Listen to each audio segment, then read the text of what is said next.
지난주에 히스기야에 대한 말씀을 함께 나누었고, 오늘은 그 히스기야와 아시리아의 전쟁이 끝난 직후의 이야기를 또 한 번 더 가지고 히스기야의 그 어떠한 안 좋은 또 어려운 형편 가운데에 그가 하나님께 드렸던 기도와 그 믿음이 어떤 믿음인지를 같이 함께 나눠보고자 합니다. 우리의 인생에는 다른 사람이 대신해서 해결해 줄 수 없는 문제들이 몇 가지가 있어요. 건강의 문제, 또 생명의 문제, 또 내 마음의 깊은 곳의 고통들, 또는 하나님 앞에서 나의 이런 고통의 상태에는 누군가가 내 옆에 사람이나 누군가가 해결해 줄 수 없는 문제들입니다. 이러한 문제는 아무리 가까운 사람이라고 해도, 우리의 부모님이라 해도 나의 생명의 문제, 나의 질병의 문제를 해결해 줄 수 없습니다. 특히 질병이라는 것은 사람을 가장 낮은 자리로 내려가게 만듭니다. 아무리 힘이 있어도, 또는 아무리 지위가 있어도, 또 아무리 많은 것을 가졌어도 질병 앞에서는 사람이 얼마나 연약한 존재인지가 드러날 수밖에 없습니다.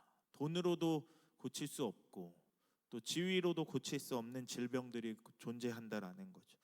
오늘 본문에 등장하는 히스기야가 바로 이런 상황에 놓여 있는 거죠. 어떤 질병의 문제가 생겼고 그 누구도 해결해 줄 수 없는 그 어려운 상황 가운데 히스기야가 처해져 있다라는 거죠.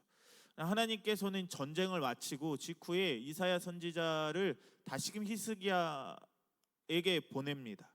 그리고 이런 말씀을 남겨요. 뭐라고 남기냐면 1절을 읽었듯이 너는 너의 집을 정리하라. 그리고 네가 죽고 살지 못하리라. 라는 메시지를 받게 돼요. 이 말씀은 단순한 병의 소식이 아니라 선지자를 통해 히스기야에게 주어진 죽음의 선언이에요. 하나님을 신실하게 믿어왔고 열심히 살아왔고 어려운 상황 가운데 하나님께 기도하여서 응답받았던 그 히스기야에게 죽음이 선언이 된 거예요. 한번 생각해 보십시오. 앞전의 상황들 어떻습니까? 적과의 전쟁에서 승리했던 왕이었어요. 하나님의 기도의 기적을 체험했던 왕이었죠. 그리고 나라를 지켜냈던 왕입니다. 그 히스기야가 이제 병 앞에서는 아무것도 할 수 없는 연약한 존재가 되었습니다.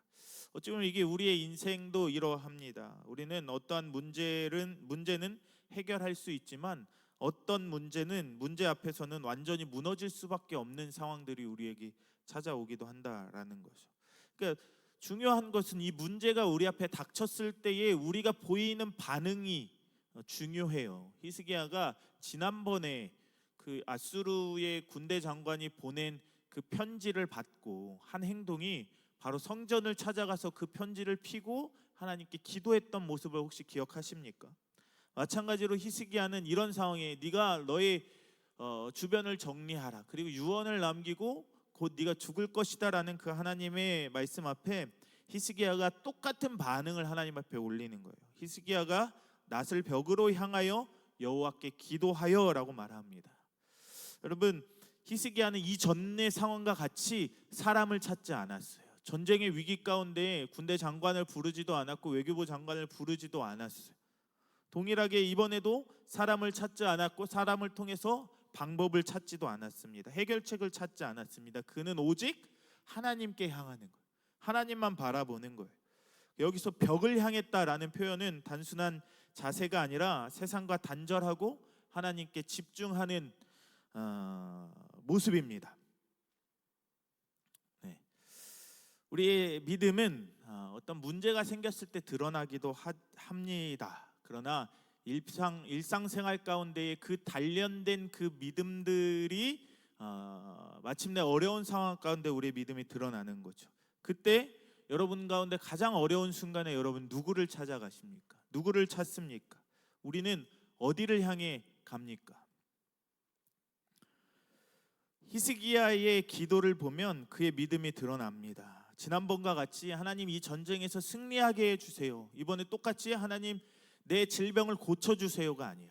지난번에 어떻게 기도했는지 기억나세요? 이 어려운 상황 가운데 하나님의 영광이, 하나님의 일어나심이 드러나게 해주세요. 이번에도 마찬가지인 거죠. 살려달라고 기도하지 않았습니다. 내가 주 앞에서 진실과 전심으로 행했으며 라고 자신의 이전의 삶에 대한 이야기를 하죠. 이 기도는 여러분 단순히 살려달라라는 기도의 의미를 넘어서 하나님과의 관계를 붙드는 기도였습니다. 여기서 우리는 중요한 사실을 보게 됩니다. 믿음은 단순한 요청이 아니라 관계 속에서 나오는 거예요. 우리가 하나님과의 얼마나 그 관계를 잘 유지하고 늘 기도해 왔느냐에 따라서 우리의 믿음이 드러나는 거죠. 히스기야는 하나님과의 관계 속에서 하나님께 나아가는 모습을 보이게 됩니다. 성경은 이렇게 이야기합니다. 그가 이 기도를 하고 히스기야가 한동안 심히 통곡하며 울었더라라고 말합니다. 오늘의 본문의 이 장면의 핵심이 바로 이 부분입니다. 왕이 여러분 울고 있습니다. 권력이 있는 사람이 울고 있습니다. 왜 울고 있습니까? 하나님 앞에서 자신의 한계를 인정하고 하나님 앞에서 자신은 너무나 부족하고 연약한 존재인지를 다시 한 번 더 깨닫게 되는 거예요. 여기서 중요한 것은 그가 흘리는 그 눈물 자체가 아니라 하나님 앞에서의 진실함이에요. 우리가 아무리 눈물을 흘리려고 배우가 아닌 이상 눈물 흘리려고 눈물을 잘 흘릴 수 있는 사람은 많지 않을 거예요. 우리가 하나님 앞에서 진실함으로 우리의 죄를 자복하고 회개할 때 우리는 눈물이 나고, 내가 다른 사람에 대한 이야기를 할 때 이 사람을 진실로 생각하지 않고 전심으로 이 사람을 사랑하는 마음이 없으면 아무리 이 사람에 대한 이야기를 할 때 눈물이 흐르지 않아요. 이 사람을 사랑하는 마음과 이 사람의 애틋한 마음을 가지고 있고 그 사람에 대한 마음의 이야기를 다른 누군가에게 진실함으로 함께 나눌 때 이 사람 너무나 사랑하기 때문에 눈물이 흐른다라는 거죠. 히스기야가 흘린 눈물은 하나님 앞에서의 진실함의 눈물입니다. 형식적으로 하나님께 기도한 것이 아니라 진심으로 하나님을 찾는 기도가 히스기야의 기도였다라는 겁니다. 사랑하는 우리 엎드린 공동체 여러분, 하나님은 완벽한 기도를 찾지 않으세요. 지난번에도 얘기했듯이 우리가 자세를 바로 하고 아무리 아무도 알아듣지 못하는 방언 기도와 큰 기도 소리만 하나님이 찾으시는 것이 아니라 바로 진실한 기도를 찾는 거예요. 예전에 우리 엘리야에 대한 이야기 기억하실지 모르겠어요. 큰 음성에만 하나님이 반응하시는 것이 아니라 힘들고 어려울 때 작은 신음과 읊조리는 기도에도 하나님이 응답하신다라는 거죠. 그 기도를 받고 하나님이 며칠이 걸리지 않았어요. 즉시 히스기야가 기도를 마치자마자 하나님께서 즉시 이사야를 통해서 말씀하시는 거예요. 뭐라고 말씀하냐면, 내가 방금 했던 너의 기도를 들었다. 너의 눈물을 내가 나를 향한 너의 진심을 내가 보았고 내가 찾았다라고 말합니다. 여러분, 이 말씀이 얼마나 중요한지 아십니까? 하나님은 우리의 기도를 들으시는 분인 거예요. 하나님은 우리의 눈물을 보시는 분인 거예요. 이것이 여러분 믿음의 기초라는 거예요. 어려울 때 우리가 믿음을 붙잡을 수 있는 건 여러분들이 일상생활 속에서 하나님께 얼마나 기도하느냐, 얼마나 하나님 앞에 관계를 갖고 눈물 흘리느냐에 있다라는 겁니다. 하나님은 멀리 계신 분이 아니라 늘 우리 곁에 계셔서 우리 기도에 반응하시는 분이 우리 하나님인 거예요. 그리고 하나님은 오늘 우리가 읽었지만 히스기야의 생명을 15년을 연장시켜 주십니다. 이 본문은 우리에게도 깊은 기도의 본질을 깊이 생각하게 합니다. 기도는 여러분 단순히 문제 해결을 위한 도구가 아니라는 거예요. 기도는 하나님과의 관계, 이게 중요한 거죠. 또 하나님 앞에서 나 자신을 드러내는 게 바로 기도입니다. 히스기야의 기도는 하나님을 움직이기 위한 기도가 아니라, 내 생명을 살리기 위해 하나님을 움직이게 하는 기도가 아니라 하나님께 자신을 맡기는 기도였다라는 사실입니다. 사랑하는 여러분, 히스기야는 육신의 병에서 고침을 받았습니다. 하지만 여기서 더 중요한 것은 우리 영혼의 문제인 거예요.